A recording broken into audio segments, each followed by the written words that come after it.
Hello and welcome to this next edition of our Benjamin Franklin House lecture series. Today we are very thrilled to have George Goodwin here to speak about his book Franklin in London, which, as you can imagine, is very close to our heart at Benjamin Franklin House. And now I will turn it over to George. Thank you very much indeed, Caitlin. Well, yes, Benjamin Franklin House is extremely close to me. I'm the author in residence there, though of course I'm not in residence at the moment, as you can imagine. No, it's something very deep in my heart. But now this is great fun to do. I've done a lot of talks, but never one quite like this before. It has a couple of disadvantages. I won't be able to sort of feed off your audience excitement and amusement at my various sort of witty asides and anecdotes.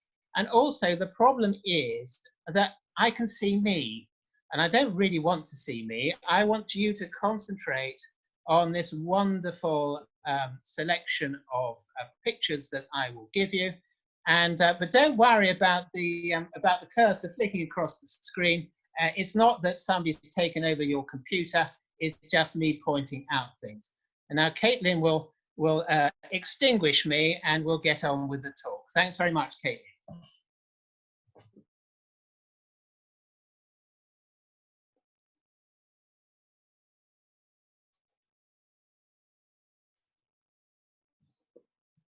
I'm not quite extinguished, Caitlin. Ah, here we are. I think I can extinguish myself. Here we go. There we go. Right. Now, Benjamin Franklin was a very great American. He was the only man to sign these three key documents in the birth of the United States: the Declaration of Independence, the Treaty of Paris, which ended the War of Independence, and the Constitution, which underpinned the new nation. However, for no less than 4/5 of his long life of 84 years and 3 months, he was something else. He was a Great Britain, and he was proud to be one. And for over 17 years, he was based in London. Born in Boston in 1706, Benjamin Franklin was apprenticed at the age of 12 to his printer brother James. Young Ben was a great reader, and now he had access to a greater number of books. Now, those books were almost entirely by British writers. Britain was very much the mother country. In 1700, Boston was the biggest town in America, with a population of just 6,700. In comparison, London was the great imperial capital, with a population of 575,000. Some difference. Now, the British writing that influenced the young Franklin included, and you've just had a little look before, the political theory of John Locke and the narrative reportage of Daniel Defoe, who captured the glory of London as a freshly built city after the Great Fire, its modernity symbolized by St. Paul's. It was the most spectacular and fabulous building in London at the time, and I have to say, I think it still is. Now, this was actually one of the places which had a lightning conductor, courtesy of one Benjamin Franklin. That was later on, of course. Now, the young Ben Franklin was greatly influenced by this chap, Joseph Addison of The Spectator, whom he later described as a man whose writings have contributed more to the improvement of the minds of the British nation and in polishing their manners than those of any other English pen whatever. Some influence indeed. Now, Addison polished Ben Franklin's own mind and manners so effectively that when Franklin first arrived in London in 1724 from his new home in Philadelphia, this perky teenage printer found ready acceptance in the London Coffee House Intellectual Society, described and promoted by Addison. He stayed for 18 months, and during that time he met the co-author and collaborator of someone whom he revered, that someone being Sir Isaac Newton, here seen in old age, but sadly Franklin did not meet the great man himself. In fact, a collaborator of Newton several times promised to introduce the young Franklin to the old Newton, but it never happened.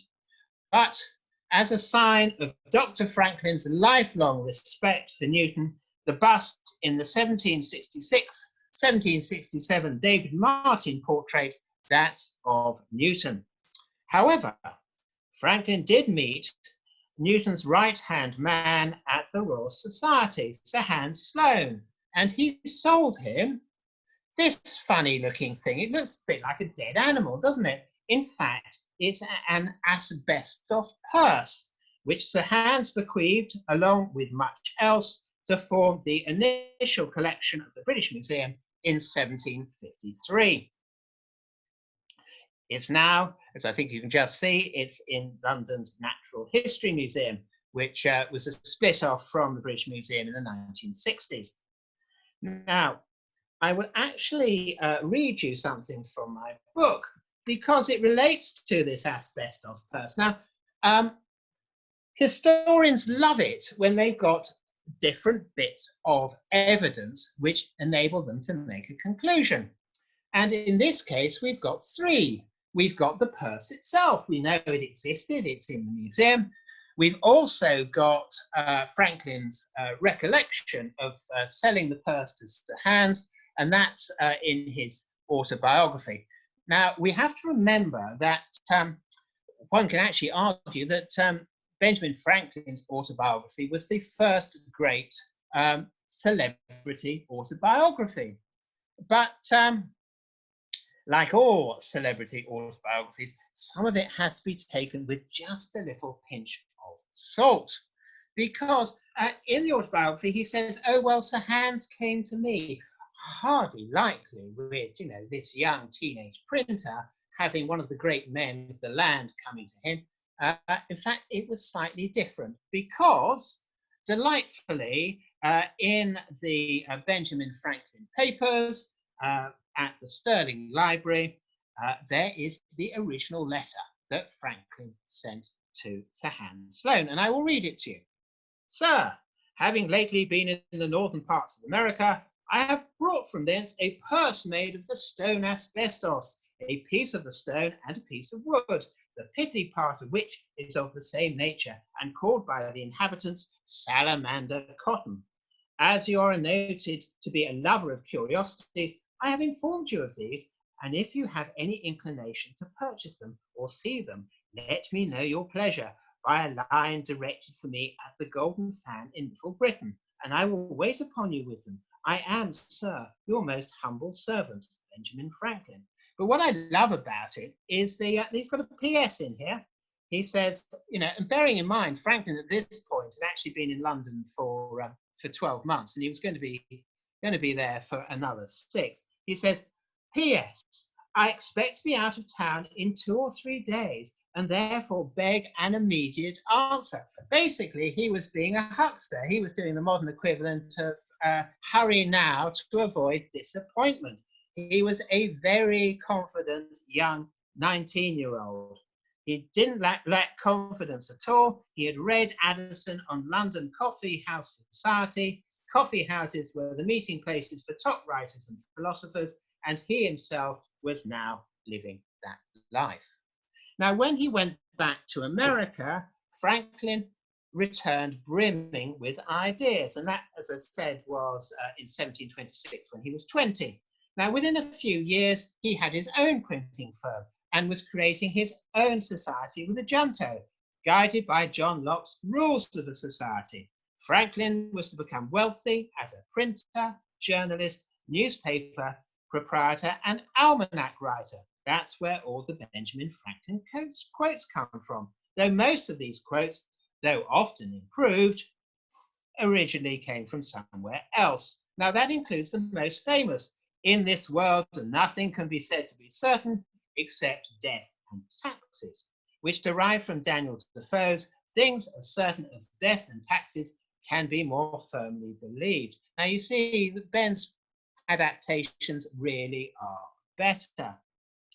Everyone has a favourite Benjamin Franklin quote, my own being, 3 can keep a secret if 2 of them are dead. Now, Ben Franklin also founded great American institutions in Philadelphia, and he did so with British foundation stones on what he had seen and read in London. Now, these included the American Philosophical Society, which was based on the Royal Society, the Library Company of Philadelphia, which was the first successful public lending library in America, and what has become the Ivy League University of Pennsylvania, all again heavily influenced by Locke, as well as by others such as John Milton. Franklin set up a fire service, fire insurance, and America's first public hospital. And all three owed much to Defoe's A Tour Through the Whole Island of Great Britain. Now, of course, Ben Franklin did not follow these slavishly. He took from Britain what he thought was useful, and if necessary, he improved it. Now, this is the first known portrait of Benjamin Franklin. Now, he's showing himself as he would like to be seen. And throughout his life, Franklin was very good at making sure that he was portrayed in the light in which he wanted to be seen. And now he is presenting himself at the age of 42, just about to retire, as a man of business, not just as a printer where he'd actually started off and made most of his money, but as a man of business. Because let's face it, those lace cuffs, those aren't printers' lace cuffs. They would get caught in the machinery for one thing. Now, the portrait's actually, I don't know if I said, is by Robert Feek, who was a top portrait painter at the time. He was from Rhode Island. Now, Benjamin Franklin's business partner was Deborah, his wife, and together they were so successful that he retired from active involvement in his business and took up public service on a more full-time basis at, as I said, the early age of 42, and that was in 1748. By 1757, he was a leading member of the Assembly of Pennsylvania, and it was as such that in that same year, 1757, he was sent to London. Deborah couldn't go. She had a morbid fear of sea travel. And actually, that was far more than the modern equivalent of the fear of flying. I mean, the fear of flying in normal times, obviously. There's a real fear of flying now. Anyway, many ships were lost at sea, many wrecked on the Scilly Isles, and that was almost the fate of Benjamin Franklin. What happened? I mean, they were heading for the rock at night. The captain was down below. The boy in the crow's nest, who was supposed to be on the lookout for the lighthouse, he was asleep. And they saw the lighthouse, which was very badly positioned, at the last moment. And they were saved because Captain Kennedy, a naval captain, he was on board, he was on deck, and he took command. Now, when they arrived in Falmouth, which was the port as in Cornwall, as the port for the packet ships at the time, because of its deep harbour, the first thing Franklin did was he actually went to church. Now, this wasn't because he was himself a sort of conventional Christian. I think the best way of describing him really is as a deist. But he did like to go to church to basically to relax, mull things over and think. He also actually enjoyed a very good sermon or two. But on this occasion, he went to in deep contemplation, and he wrote a letter to Deborah about the experience, saying that had he been a Catholic, of course, he would have built a chapel because of his liberation. But because he was a scientist, what he would have built was a better positioned lighthouse. Now, the man that Franklin was sent to see in London was Thomas Penn. Now, he was the leading absentee proprietor of Pennsylvania. That basically meant that he owned it. Franklin's aim was to get the Penns to agree to pay at least some taxes rather than trying to sort of manage by granting the assembly grants when they felt like it. Now, this was not going to be easy for Franklin, and the meeting was unlikely to be harmonious because Franklin had already many times crossed swords with Thomas Penn's supporters in Philadelphia.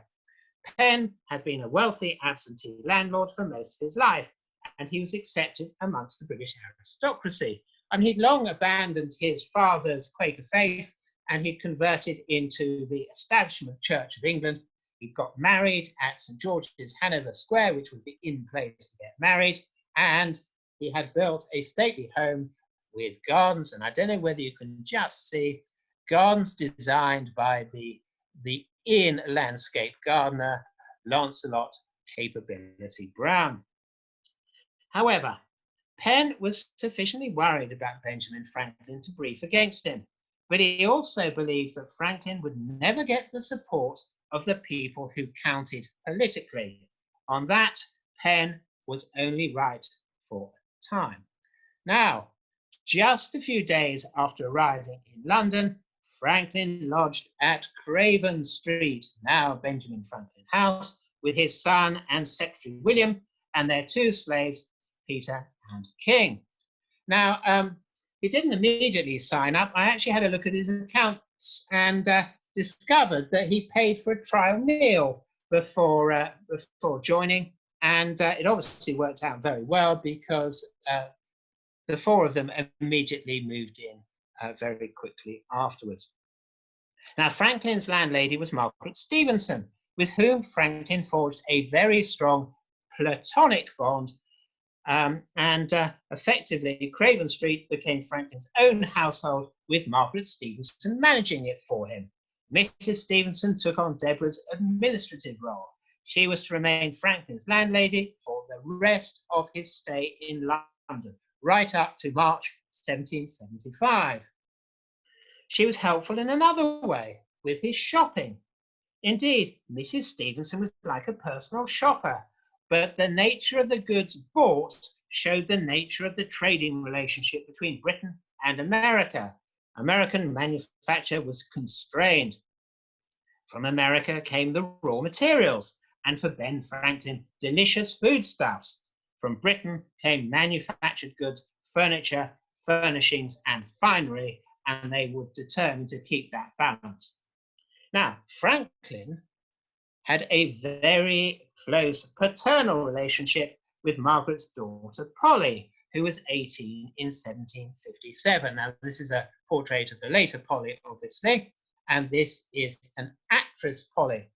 Now, when thinking about this, of course, with Zoom talks, there's always a slight danger that one might be interrupted by this unwanted guest in the form of the Zoom bomber who arrives naked on the screen in the middle of the presentation. Now, actually, for once, it would have been quite useful because we could have placed him in the room and talked about how Benjamin Franklin used to take air baths, which basically was early in the morning, before getting dressed. He would do a bit of work and wander around completely and utterly in the nude. And he found this extremely refreshing, and he called it an air bath. Now, the slight problem in his Roman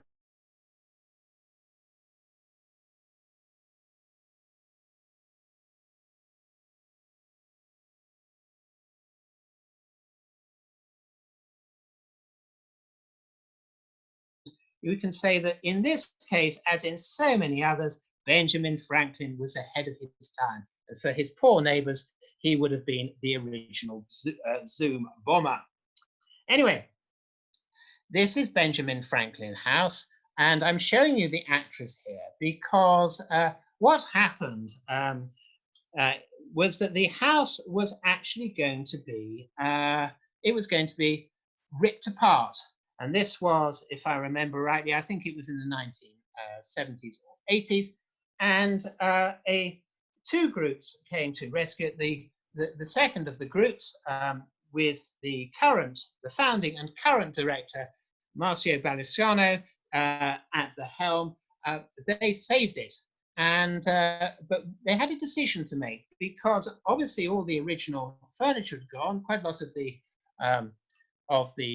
fittings were still there. I mean, the original floorboards are there, and the basic structure of the place and the arrangement of the rooms is the same. But of course, the furniture had gone. So were they going to bring in cheap repro furniture, which had nothing to do with Benjamin Franklin, or were they going to do something rather more exciting? which is exactly what they've done. They've created an audio-visual experience. They call it the Benjamin Franklin experience, and I can tell you it's even more exciting than the Jimi Hendrix experience, because you have the actress interacting with portraits of Benjamin Franklin and Mrs. Stevenson. There's a tea party going on and lots of chat and noise and interaction, and it works extremely well. Of course, as I will say again at the end, Benjamin Franklin House does rely very, very heavily on donations. So I hope that at the end you will bear that in mind. And if you've enjoyed the talk, and even if you haven't, please donate some money. And there's a link at the end. Now, Polly, a young Polly, was bright and lively. She was determined to make the most of her guest with a request for science lessons. Now, this is a little bit like asking Roger Federer to help you with your tennis, and for this good reason, because Benjamin Franklin was not a mere political representative. His electrical experiments had made him famous at a time when the British aristocracy, men and women, were gripped by a scientific craze. Thomas Penn sought to dismiss Franklin as a mere electrician, but it was exactly that which gave Franklin prestige, and with it the starting point for political access. Franklin had won the Royal Society's Copley Medal, which was the 18th century equivalent of the Nobel Prize, and a Royal Society Fellowship. He was famed throughout Europe, with Immanuel Kant calling him the Prometheus of modern times, and David Hume describing him as America's first great man of letters. And Franklin was famous for this, a book, Experiments and Observations on Electricity Made at Philadelphia, America, by Mr. Benjamin Franklin, and communicated in several letters to Mr. P. Collinson of London, and we'll meet Peter Collinson in a moment. Though, of course, it is now common currency, and wrongly so, that it was the kite experiment that was the key thing. And as we can see here, I will show you some common currency. Actually, it's an 1882 banknote where Franklin's in the garb of the time with a young boy. Though, of course, his son William was an adult at the time. The kite experiment. Anyway, so here they are. Oh, I'm not quite sure what's going on the right here. It looks like Leader and the Swan with the bald eagle. So I think we'll move on very quickly. And here you can see them in 19th century garb. And here is a 21st century representation of Benjamin Franklin, a Benjamin Franklin action figure. And but here again, you will see it is the kite that is to the fore. But the important thing at the time was the book. In fact, quite a number of Frenchmen had already tried the lightning experiment out before Franklin, and he only did it to prove the theories that he already had. So in fact, there were quite a lot of frazzled Frenchmen because it didn't work out for a number of them. Anyway, the key thing was the book and the practical application of his experiments and observations through his invention of the lightning conductor, including the one on St. Paul's Cathedral. Yet Franklin could not have won a claim on his own. He needed the help and connections of these two Quakers. On the left, the aforementioned Peter Collinson, who was a brilliant botanist and long-term transatlantic friend, and Dr. John Fothergill. Botany was part of the scientific craze, and Collinson had many of the leading aristocrats amongst his clients, people like the Earl of Bute and the Dukes of Richmond and Bedford. Fothergill was similarly well connected as a doctor. In fact, he was Thomas Penn's doctor. Collinson and Fothergill lauded Franklin's work in the newspapers. They got him published, and they continued to promote him as the brilliant man he clearly was. Thus, when he arrived in London, Franklin was welcomed with open arms at the Royal Society and the Society of Arts. Among the many clubs he attended with men from both societies were the Royal Society Club at the Mitre Tavern in Fleet Street and the Club of Honest Whigs, which met at St. Paul's Coffee House. Now, a key person at the Royal Society Club was Sir John Pringle, who I show here, who was later president of the Royal Society. He became a close Franklin friend, a travelling companion, and a keen chess opponent. And this is their travelling chess set, still at the American Philosophical Society. And Boswell noted in his writings that he popped in to see Sir John, and he said how friendly Benjamin Franklin was, but Sir John was his normal miserable self. And I have to say, he's looking a bit miserable here, not helped by the fact that Sir Joshua Reynolds rather played around with the pigments in flesh tones, and some of them have rather faded with time. Now, among those at the Honest Whigs was Joseph Priestley, and this is a rather more friendly and rather more brilliant painting, one might say. Indeed, he was very close to Franklin. One can say that by 1775, Franklin was probably closer to Priestley than anyone else. And thus it's the more interesting that Priestley gives us a character study of Benjamin Franklin, that to strangers he was cold and reserved. Priestley said, to strangers he was cold and reserved. But where he was intimate, no man indulged to more pleasantry and good humour. And it's true, I mean, somebody else wrote that if Franklin was at a meeting at his club and a stranger arrived who he didn't know, he might sit there for half an hour working out whether this person was going to be a friend or a foe. Now, among the other people who were close to Franklin were William Strahan, who, like Franklin himself, was a highly successful printer and publisher, and here on the right, David Hume, the great philosopher and historian. Franklin stayed with him in Edinburgh for a month. Now, Franklin did a lot of travelling in the summer months around the British Isles and Europe. Both on his travels and in London, Benjamin Franklin was having the most tremendous time. He lived the life of an English gentleman, and he liked this portrait so much that he had a copy painted, but he wasn't quite sure how well the throne-like chair would go down back in Philadelphia. So he changed it. But what of his ostensible reason for being in London, his negotiations with Thomas Penn? Now, the meetings rapidly became acrimonious, and the issue was referred to the British Attorney General to be referred to the Privy Council. It was not decided until May 1760, and then it was a poor kind of compromise. The Privy Council decided that the Penns should be taxed, but that they could work out their own assessment. I think we'd rather like that. Franklin decided that the only solution for Pennsylvania would now be for it to become a British royal colony. And actually, in the Penn's own assessment, I can tell you they paid tax at the lowest rate possible. But Franklin was gaining political traction. In November 1760, young George III succeeded his elderly grandfather, George II. The new king's tutor and surrogate father, John Stuart, Earl of Bute, now became a power in the land, and by 1762, he was Prime Minister. As I said before, Bute was a great patron of Peter Collinson. Bute was also Scottish, and Ben Franklin had a great number of Scottish friends, including the aforementioned Pringle, Hume, and Strahan. Now, from one of these numerous contacts, a connection was forged, one sufficient for Franklin's son William to be made the royal governor of the colony of New Jersey in 1762.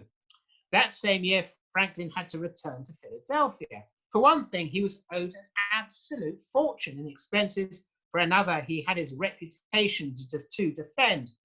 In late 1764, after a bitter election battle, Franklin was sent back to London by the Assembly, and now with the specific aim of persuading the British government to make Pennsylvania a royal colony.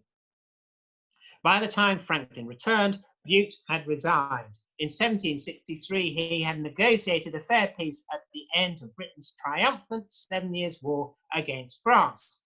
But Bute was fed up with John Wilkes's anti-Scottish London mob and its continuing assaults on his coat with rocks and filth. Far better to spend his vast wealth on his gardens. Lucky for me, because he was a founder of Kew Gardens, and I lived just a stone's throw away. Now, Bute's replacement, George Grenville, was a very different man. The 7 Years' War had been a triumph, but at vast cost. The national debt had doubled. Surely it was not unreasonable for the Americans to contribute to the ongoing cost of the British Army on their soil. Now, that was somewhere between $250,000 and $400,000 a year. Now, Franklin would not have disagreed. The problem was how Grenville went about it. The British introduced a stamp tax. It was on paper and papers, not only house sales, but marriage licenses, university degrees, newspapers. Now, that was a bad idea because they obviously led the opposition. It was even on playing cards. It was a tax on everyday living. And here is the main point. It was unconstitutional. The Americans rightly believed that according to their charters, they were responsible for internal taxation and legislation. There was uproar across the colonies. The cry, "No taxation without representation," went up, which did not mean they wanted representation in the British Parliament, but rather that they should not be taxed by it because they weren't represented there. Here I show the official stamp imposed on the Americans. And here is what the Americans thought of it. But Franklin himself rode to the rescue. Grenville was replaced principally because George III couldn't stand him and the Marquess of Rockingham took over. And a parliamentary committee, one of the whole House of Commons, was called to consider the Stamp Act. Benjamin Franklin was its star witness, appearing on the 13th of February, 1766. He triumphed with his aid of his friend, the Under Secretary to the Treasury, Gray Cooper, who was a keen fan of Dr. Franklin's great London invention, the glass harmonica, and the Act was repealed. Now, it's a shame there isn't actually a surviving portrait of Cooper. So, and why they were so successful, it was very, very modern in its approach. Basically, they worked out what the aggressive answers from questions from Grenville and his chums would be, and they rehearsed those, and they also planted key questions from Gray Cooper's chums to make sure that it was passed, and it worked very well. This was one of Franklin's, the glass harmonica, was one of Franklin's greatest inventions. It was created in London. Basically, he saw the idea of filling glasses with different levels of liquid. He saw somebody using that to sort of make a musical instrument. He thought, well, I can do better than that. What I'll do is I'll get some glass bowls and I will put them on their sides. They will be slightly tuned differently. I will work them with a treadle. Now, a treadle was along here and it was linked here to this lever. And it would be played by wetting the finger and putting the finger on the glass bowls. And it caught on. All kinds of composers, I mean, the very best. I mean, Beethoven, Mozart, they all composed music for it. And it became very popular. In fact, it had a recent resurgence because it's the sound of the owls in the Harry Potter films. But at the time, excuse me, at the time, it was thought, to be this wonderful ethereal sound, and it was thought to send the players mad because it was so ethereal. In fact, if they did go mad, and we don't know if they did, it was probably more to the fact that they were licking the lead in the bowls. Now, there were other inventions by Franklin in London. There was a three-wheel clock, but most importantly of all, the first map of the Gulf Stream. Now, I'm sorry to disappoint you, but he did not invent bifocals. And I found that by going to the College of Optometrists, which is just along the road in Craven Street. And then I agreed that he popularized them, but he certainly did not invent them. Now, Rockingham's grip on Parliament was shaky. He was now replaced by a man who should have commanded Parliament, William Pitt, Earl of Chatham, the man chiefly responsible for Britain's victory in the 7 Years' War. Except Pitt was not now a replacement. Crippled by physical and mental illness, he failed to govern. This was significant. There was a vacuum, and into it stepped Charles Townshend, the Chancellor of the Exchequer, riding roughshod over the Duke of Grafton, who was the First Lord of the Treasury, and Chatham's nominal deputy, and over the Secretary of State, the Earl of Shelburne, to whom Franklin was very close. Now we must return to the repeal of the Stamp Act because, in order to smooth it through Parliament, Rockingham and Grey Cooper knew that a sop had to be given to the backbenchers. So the Declaratory Act was passed. This gave Parliament the right to tax and legislate for the American colonies, but one, it was said, they would not exercise. Actually, Franklin thought it was fine. There had been a similar act for Ireland for years that had not been enforced. It was an unwritten agreement. But we know what Sam Goldwyn said about unwritten agreements, that an unwritten agreement is not worth the paper it's not written on. And this was just one such case. Townshend, ignoring overall government policy, introduced the Townshend duties, taxing American imports of glass, paint, paper, and tea. He didn't do it for the money, didn't raise much, and anyway, he could easily have paid for the army's annual cost with the $500,000 he'd found in lots of semi-secret government funds dating back to Sir Robert Walpole. Instead, he used the saving to cut the land tax by a quarter. Result, very, very happy parliamentary backbenchers who all benefited, and very, very unhappy American colonists and more unrest. Townshend then, within months, died very suddenly. He's actually looking a bit peaky here because this is another of Joshua Reynolds' Flesh Turned. Now, so what he did basically, he came and he messed everything up and then left them in the lurch. Now, how did our Dr. Franklin take this? With foreboding, because he can now see the possibility of a breach between Britain and America, and he feared for the future of Britain. He knew of America's rich potential. One of his many roles was Deputy Postmaster for North America. He travelled far and wide, and being the ingenious Dr. Franklin, had invented the mileometer or the odometer, depending on which continent you're on, in the process. But he wanted this vast potential for Britain. As he himself had once said, I regard the colonies as so many counties gained to Great Britain. He fought for a solution right up to March 1775, but trust was now broken, and every British action created a colonial reaction, and so on. Franklin fought and he planned. And I believe that this slide showing Franklin's own travelling chess set is a key to his character and his extraordinary intelligence. He was like a calm chess grandmaster, plotting different outcomes for the general benefit, and also remembering that this was the 18th century, for the particular benefit of himself. That is not to say he would not on occasion lose his temper, but he could also plot dispassionately. And these boards represent the different alternatives he considered. Thus, this one, Pennsylvania as a British royal colony, purged of the pens and with Franklin himself in a key role. This one is taking a more senior role in the British government, and I'll come back to that. Here, through acting as the founder of a new colony in the Ohio Valley, what is now West Virginia. But there was now also a fourth option.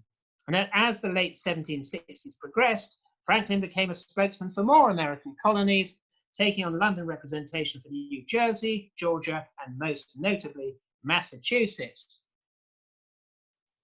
As for the second chessboard option, new Prime Minister Grafton and Chancellor Lord North did dangle the possibility of a job, but Grafton was firming up his cabinet with anti-Americans.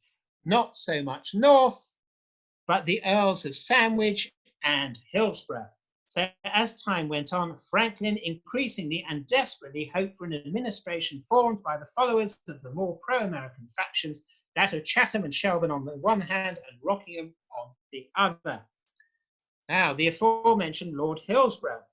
Now, people actually ask me why, I've gone to tremendous troubles, have wonderful portraits and illustrations. Why is he in black and white? Well, it's quite simple. He's the baddie. And he was Secretary of State for the colonies, which was a new post, and he was no friend to America, nor indeed to Franklin. He kiboshed Franklin's Royal Colony of Pennsylvania plan, and he sabotaged the one for the new colony. Now, from 1770, after Lord North became Prime Minister, this man, First Lord of the Admiralty, the Earl of Sandwich, gained greater prominence. North himself was not anti-American, but his government was one of collective responsibility, and the anti-Americans, men like Sandwich, held sway. Now, King George, after so many changes of government, yearned for ministerial stability. Every time Lord North tried to resign, the king appealed to his sense of duty. Now, in these troubled times, Franklin had a great new friend, Francis Dashwood, Lord Le Despencer, formerly of the Hellfire Club. However, the sometimes spouted misconception that Benjamin Franklin was involved in orgies is absolute nonsense. Stories of the Hellfire Club were overblown, it had ceased functioning years before. But anyway, Franklin and Dashwood were sober men in their 60s who liked nothing more than together editing down the Book of Common Prayer. That done with the public and spirited aim of getting old ladies out of church in half an hour. Matters in America got worse with the Boston Tea Party of late 1773, here represented by my mother-in-law's splendid teapot. Now, news of the Tea Party arrived just before Dr. Franklin, the representative of Massachusetts Assembly, was to appear before the British Privy Council to petition for the removal of Thomas Hutchinson as governor of Massachusetts. Franklin was denounced in a tirade by the Solicitor General Alexander Wedderburn to the entertainment of a much larger assembly of the Privy Council than usual. This was much more than an attack on him as the representative for Massachusetts. It was nothing less than an assault on his character and reputation. Some historians have taken this to have been the point when Benjamin Franklin turned his back on Britain. Not so. Franklin may have become persona non grata with the British government, but he certainly did not turn his back on Britain, nor it on him. He was welcome at the Royal Society throughout 1774, and within days of the Privy Council assault, Franklin was with David Hartley, a great Rockinghamite, and many other like-minded men watching Hartley's fire safety experiments. Franklin also remained close to the Earl of Shelburne, and most importantly of all, in mid-1774, he began a series of meetings with Shelburne's political boss, William Pitt, Earl of Chatham. Now, Chatham was now much better, if not completely restored to full imperiousness, but he worked with Franklin to settle the American dispute. On the 1st of February 1775, Chatham presented the plan to the House of Lords. What happened next features Chatham, Sandwich, and Benjamin Franklin. And I will just read a little bit before I finish. On the 1st of February, Chatham rose to present his plan for settling the troubles in America. Franklin himself takes up the story. Lord Chatham, in a most excellent speech, introduced, explained, and supported his plan. When he sat down, Lord Dartmouth rose and very properly said it contained matter of such weight and magnitude as to require much consideration. Lord Chatham answered readily that he expected nothing more. But Lord Sandwich rose and in a petulant, vehement speech opposed its being received at all, and gave his opinion that it ought to be immediately rejected with the contempt it deserved. That he could never believe it the production of any British peer, that it appeared to him rather the work of some American, and turning his face towards me, Benjamin Franklin, who was leaning on the bar, said he fancied that he had in his eye the person who drew it up, one of the bitterest and most mischievous enemies this country had ever known. Franklin, as he was wont to do in such circumstances, kept my countenance as immovable as if my features had been made of wood. But he was appalled. Franklin Sandwich, as First Lord of the Admiralty, was enforcing martial law in Boston. He had treated Chatham with total disregard. He had denied Franklin the respect due a gentleman or even a fellow Briton. Worse, he had insulted him as an enemy. Over the next few days, further punitive measures against the American colonists were passed by both houses of Parliament. Within weeks, Franklin was on board ship for America, just before a warrant was issued for his arrest. He was now no longer the English gentleman of Craven Street, but an American founding father and one of the fiercest American patriots of them all. Thank you very much indeed. And thank you, George, for that fascinating talk. It's really great to hear about the context of Franklin's time in London and, of course, your book, which I would like to say is available for purchase online and through our shop. So please do, if you haven't already, please feel free to pick up George's book. So now, well, actually, Caitlin, that's interesting. I haven't put Daniel's shop here, which I should have done because I didn't want you to go in there and risk catching the virus on my behalf. But if there's a way of doing it, all the best. Great, thank you very much. So now we have time for some questions. For those who have not joined us for these Zoom webinars before, you have two options. You can either raise your hand, you'll see that at the bottom of your screen, and I can call on you and you can ask George your question directly, or you can type a question in the Q&A box and I will read it out loud. So yes. So the first question that we have already is, what was Franklin's favorite hobby when he was in London, do you think? Oh, well, Franklin had the most tremendous time. Do you know what his favorite hobby was actually going to his clubs and meeting friends. I mean, he did carry on with his electrical experiments, but this was sort of rather sort of a matter of fun and enjoyment. I mean, on one occasion at Craven Street, and it's a wonder he didn't burn the place down, he actually created a spark 18 inches long to amuse a friend. But no, mainly his interest was meeting and talking with fellow scientists, and also obviously with politicians. It has been said before, which is completely and utterly wrong, that he actually didn't have any real traction. This basically was Thomas Penn's idea. Didn't have any real traction with the political figures that counted. He worked his way through the permanent secretaries, and then he actually was entertained by the key figures himself. He had lunch with Rockingham, and he very, very often had dinner with Shelburne.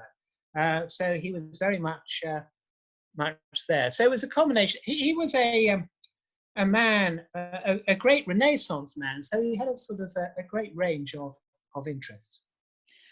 Well, speaking a little bit of his connections while he was in London, the next question that we have is, did Benjamin Franklin and Samuel Johnson ever meet? Now that is a question which I have often been asked, and the answer is, wait for it, they did. They met because they both had an interest in the education of enslaved people in North America. In fact, I mean, Samuel Johnson, as perhaps you know, he actually had a black servant in Francis Barber who he adopted as a son, and so he had a key interest as well. So Franklin often went for meetings for this society. Johnson turned up once, obviously to check that it was in good hands and his money was being dealt with properly.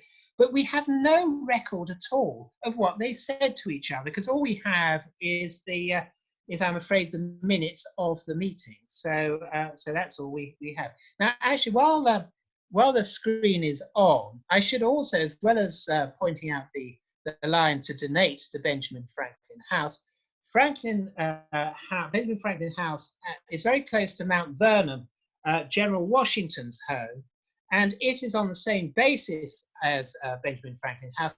There is no federal or state money for Mount Vernon. It is all through individual donations, or most of all through the ticket sales of 1 million people a year, and massive sales through their shop. So as you can imagine, at the moment, they're actually rather short of funds. So please go onto their website. And as I said to you before about Benjamin Franklin House, for both organizations, please do donate if you can.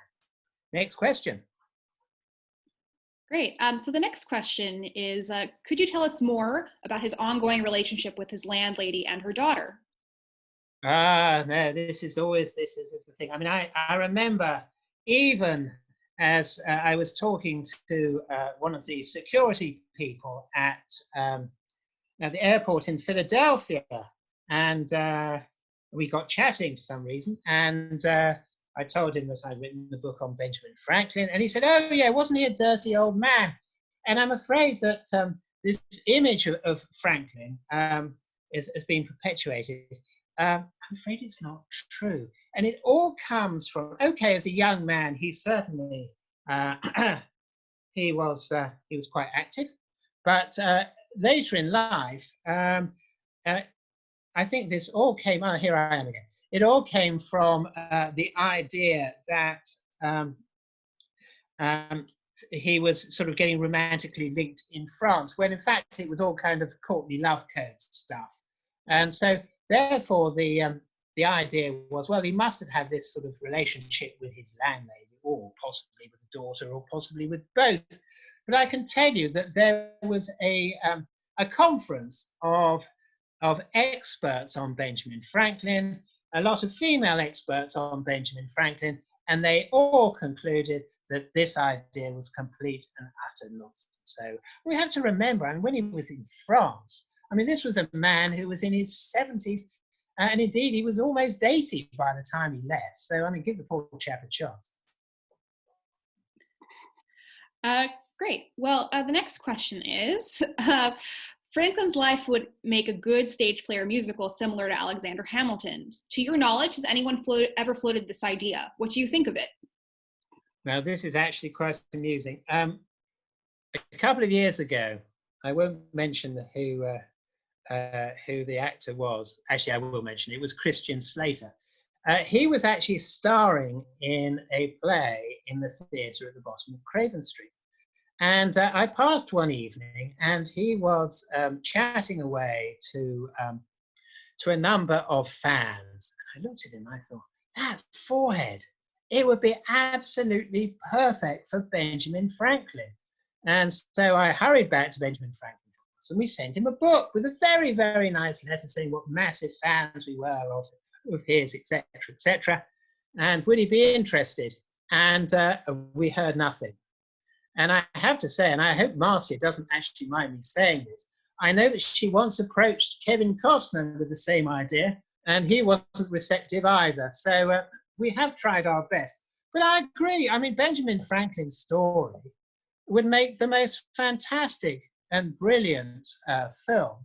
And we can only but hope. I mean, I did get some interest in my book from one group who were keen to make a film. So if there's anybody out there, you know, just let me know. That would be tremendous. In fact, I am easily reachable by my website of georgegoodwin.com. Now, after that sale, we better get the next question, Caitlin. Yes. So the next question is, what was Benjamin Franklin's relationship with David Hume? Oh well, I mean Franklin went up to Scotland quite early in his stay. Oh, hey, Marcy's come on. To say that he stayed there, and he was introduced to all the leading lights of Scottish philosophy at the time, when it was the Athens of the North, by William Strahan. And so he got to know him very well. And then when he came back in the early 1770s from a stay in Ireland, he arrived in Glasgow, and he actually he was staying at this rather poor hostelry, and he contacted Hume, and Hume said, "Don't be so ridiculous, come and stay with me." And he stayed for a month. Yeah, great. I just wanted to mention actually briefly about the filming that we actually were approached by Ken Burns' production company, Florentine Films, to film for a Benjamin Franklin documentary, including his time at Craven Street. So there are films in the making. Oh, right. Okay, right. Well, don't forget me, please, Caitlin. Absolutely. So the next question is, are you working on another book right now? Well, I am. I've got a couple of projects actually on George Washington. So hence my love for Mount Vernon. I was fellow there in 2018 and 2019. And they're actually both taking a rather unusual take on George Washington. The first one, the one I'll tell you about, is I'm actually doing a book with a chef, Justin Cherry, an excellent chef, and he was one of the group that actually turned Charleston into a sort of a great food center. And he's a great 18th century food aficionado. And this book is going to be George Washington's life with food. I'll do the life, and Justin's doing the food. And I'm delighted to say that Mount Vernon really is right behind it. So, so we're quite looking forward to it. The other one, I'm actually going to keep slightly under my hat at the moment. But so George Washington is certainly sort of up front as far as I'm concerned. Well, we look forward to reading when they be released in the future. So we have time for one more question. It is, are there any records that provide an idea of what Benjamin Franklin's voice sounded like? Did he and other Pennsylvanians have accents that sounded similar to those in London? Now this is going to be a story slightly to my discredit, I think, which is I went to the Benjamin Franklin Museum in Philadelphia, which is beside the framework of his house. And when I say framework, it's just a whole load of steel bars just to show where the house once stood. So therefore, you know, remember, Benjamin Franklin House is the only remaining house in which Franklin lived that is still there today. But anyway, they opened a museum, and I went there, and I listened to the voice, and he sounded terribly, terribly English. And I then, very soon afterwards, I was sitting down having a chat with somebody who was actually then the director of the Historical Society of Pennsylvania. And I said, she asked me what I'd been doing in Philadelphia. And I said, I'd been to the museum. And she said, well, what did you think? And I said, well, there's one thing I couldn't quite understand, why he was given such a British accent. And I can tell you, she stared at me, her eyes completely and utterly open. And I said, oh, you did that, didn't you? You did the exhibition, arranged the voice. Oh, I thought the exhibition was absolutely wonderful. But I have to say, I think the voice is far too British. I mean, obviously, Franklin would not have sounded like, you know, one of today's Americans, but all the same, I thought it was a bit over the top. But it is actually a wonderful exhibition when it's open. Well, that's all the time we have for now, unfortunately. But thank you very much, George, for giving a presentation for our weekly virtual talks from Benjamin Franklin House. As a reminder, we have talks every week on various topics to do with Franklin, American history, London. So please do tune in. You can go on our website, www.benjaminfranklinhouse.org, to get more information. This talk has been recorded as well. So if you would like to watch it again on repeat, you are more than welcome to. We will have that on the website by the end of the week. So we hope that you will continue to tune in. And thank you again, George. And hopefully we will see everybody next week as well. So thank you. Caitlin, thank you very much indeed. That was tremendous.